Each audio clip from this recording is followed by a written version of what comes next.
اعوذ باللہ من الشیطان الرجیم بسم اللہ الرحمن الرحیم اہل عقل کے تمام سامعین کو میری طرف سے بہت بہت خوش آمدید اور السلام علیکم. امید کرتا ہوں کہ آپ جہاں جہاں پر ہوں گے خیر خیریت سے ہوں گے. آج کا ٹاپک بہت ہی اہمیت کا عامل ہے. ہم لوگوں نے لاسٹ ٹائم نفس ڈسکس کیا تھا اور چونکہ آپ جانتے ہیں کہ ہماری یہ سیریز جو چل رہی ہے وہ آخرت کی سیریز چل رہی ہے، تو یہ آج کا پارٹ جو ہے وہ آخرت کی سیریز کا 10واں پارٹ ہے. آخرت ایک بہت طویل ٹاپک ہے، بلکہ پورے کا پورا قرآن جو ہے وہ آخرت پر مبنی ہے. آخرت کا نفس کے ساتھ کیا تعلق ہے؟ بغیر کسی ڈیلے کے میں اہل عقل کے ایڈمن کو دعوت دوں گا کہ وہ آخرت اور نفس یعنی ان کے باہمی تعلق کے اوپر روشنی فرمایا. السلام علیکم سر. وعلیکم السلام. سر لاسٹ ٹائم ہم نے نفس کو ڈسکس کیا تھا، نفس کو قتل کرنے کے بارے میں، ٹرانسفارم کرنے کے بارے میں، ایجوکیٹ کرنے کے بارے میں. اس میں ہم لوگ چونکہ لاسٹ ٹائم ہم نے آخرت اس کے ساتھ ڈسکس نہیں کی تھی، تو میں چاہوں گا کہ آپ آخرت اور نفس کا جو باہمی تعلق ہے اس کے اوپر روشنی فرمائیں. جی سر. السلام علیکم. وعلیکم السلام. نفس آخرت کے ٹاپک میں نفس کا لینا، نفس کا موضوع لینا، اس کی وجہ یہ ہے کہ لوگوں کو زیادہ تر فزیکل جسمانی باتیں سمجھنا ہے کہ جسم کی موت یا جسم کا رول کیا ہے. تو قرآن فزیکل جسم کی کتاب نہیں ہے، نفسیات کی کتاب ہے. اس میں نفسیات کا مرنا، زندہ ہونا، زمین کا مرنا، زندہ ہونا. تو ہمارا جو موضوع تھا، جو زور تھا سمجھانے کا کہ بھائی نفس کو سمجھنا ہے، جسم کو نہیں سمجھنا ہے. جسم انسان کا کمزور رہتا ہے، چلے گا، مگر نفس کو مضبوط ہونا چاہیے. نفس جو ہے انسان کی سوچ اور سمجھ اور صلاحیت رکھتی ہے. اس کے لیے میں ایک یاد آ گیا ایک اگزامپل، جیسا کہ ہمارے پاس ایک سائنٹسٹ تھے اسٹیون ہاکنس کی جو جسمانی حالت تھی وہ کمزور تھی، مگر نفسیاتی حالت مضبوط تھی. اور نفسیاتی حالت مضبوط تھی.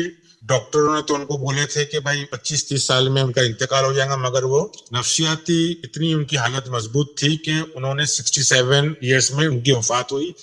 تو بولنے کا مطلب ہے کہ اسٹیفن ہاکنس جیسا جو ایک دم بات نہیں کر سکتا تھا، چل نہیں سکتا تھا، ہینڈی کیپ تھا، مطلب اس طرح کا ہینڈی کیپ کہ جو ویل چیئر کے بغیر اور وائس ریکارڈر کے بغیر بول نہیں سکتا تھا، تو اس کی نفس اسٹرانگ ہونے کی وجہ سے اس نے بھی الحمدللہ کافی دنیا کو کنٹریبیوشن دے کے گیا ہے، سائنس اور بلیک ہولز کے بارے میں اور یونیورس کے بارے میں بتا کر کے گیا ہے. تو بولنے کا موضوع یہ ہے، سمجھانے کا موضوع یہ ہے کہ نفس بہت امپورٹنٹ چیز ہوتی ہے.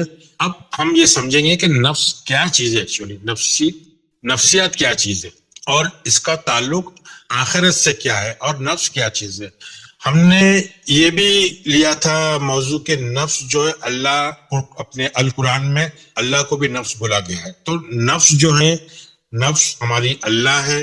نفس کی اگر تربیت کرے تو اللہ ہے، نفس کی اگر تربیت صحیح نہیں ہوتی ہے تو وہ شیطان بھی بن جاتی ہے. تو نفسیات کے موضوع کے اندر جو ٹاپکس ہے، جو قرآن کا جو ٹاپک ہے، جو موضوع ہے، وہ ہے انسان کی سوچ، انسان کا سمجھنا، انسان کا احساس کرنا، نظریہ رکھنا، اس کا برتاؤ اور سلوک اور جذبات، یعنی بیہیویئر کی اسٹڈی کو نفسیات بولتے ہیں.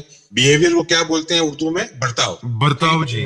انسان کا رہن سہن، ذہن کا، کہ اس کو ذہن میں کیا چیز، ذہن میں باتیں آنا چاہیے، کیا باتیں نہیں آنا چاہیے. انسانی نفسیات کا موضوع کہہ سکتے ہیں نا سر؟ جی انسان کی. تو وہ بتانا چاہ رہا ہوں کہ میں جو قرآن کا موضوع ہے انسان اپنے نفسیات ہے، تو اس میں کیا کیا آتا ہے. نفسیات کے ایک معنی دماغ کے بھی ہوتے ہیں. تو یہ ساری اندر کی باتیں ہیں. دماغ کے مطلب مغز نہیں، بھیجا جس کو بولتے ہیں ہم لوگ بھیجا بولتے ہیں. آپ لوگ کیا بولتے ہیں؟ دماغ کہتے ہیں سر جو فزیکل ہمارے جس کو سر کاٹ کے نکال کے ٹیبل پہ رکھا جا سکتا ہے. نہیں، اس کو دماغ نہیں بولتے، اس کو دماغ نہیں بولتے. دماغ جو ہے نان فزیکل ہے، جو جسمانی نہیں ہے. ذہن کی آپ ذہن کی بات کر رہے ہیں. میں دماغ یعنی آپ، میرا اور آپ کا دماغ ایک ہو سکتا ہے، میرا اور آپ کا ذہن ایک ہو سکتا ہے، مگر جو مغز ہے، جو کھاتے ہیں بھیجا، کیا کھاتے ہیں وہ مغز کھاتے ہیں نا. جی اس کو کیا بولتے ہیں؟ آرگن. میں آرگن کی بات نہیں کر رہا. جی اس کو دماغ کہتے ہیں، مغز کہتے ہیں نا. مغز، ہاں مغز. دیکھیے آپ، ہم لوگ اس کے یعنی دماغ کے پیچھے کا سافٹ ویئر جو ہے اس کی بات کر رہے ہیں، جو نظر نہیں آتا نا، مغز کی. اس کی بات کر رہے ہیں، ذہن کی. جی. تو القرآن جو ہے وہ بات یہ کر رہا ہے کہ بھائی انسان کے لالچ، ڈر، خوف، سستی،